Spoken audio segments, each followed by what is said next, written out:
জি বাংলায় দুটো সিরিয়াল করছিলেন মানসী সেনগুপ্ত। নিম ফুলের মধুর পাশাপাশি কোন গোপনে মন ভেসে যেতেও অভিনয় করেছিলেন তিনি।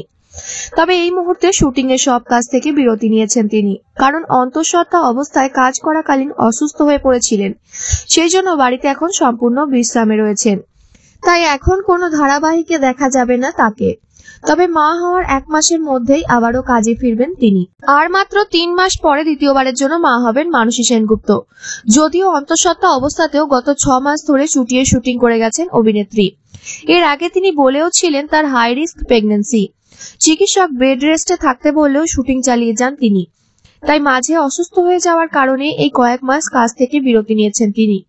নিম ফুলের মধুতে আর দেখা যাবে না তাকে। আর কোন গোপনে মন ভেজে যেতে মানসীর অভিনীত চরিত্র অহনাকে জেলে পাঠানো হয়েছে। সেই কারণে আগামী মাস আর এই চরিত্রকে দেখা যাবে না। নিম ফুলের মতো ধারাবাহিকের অন্যতম নেতিবাচক চরিত্র ছিলেন তিনি। কাজ করেছেন মুম্বাইতেও। এর আগে তিনি বলেছিলেন তার প্রথম ডেলিভারি ছিল হাই রিস্কের, মেয়ে হয়েছিল প্রিম্যাচিওর। তাই এবারেও সন্তানের কথা মাথায় রেখে সাবধানতা নিতে হচ্ছে তাকে।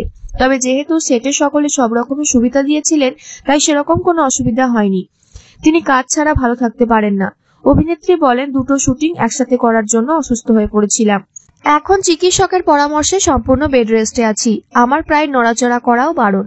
তবে মা হওয়ার 1 মাসের মধ্যেই আমি কাজ শুরু করব।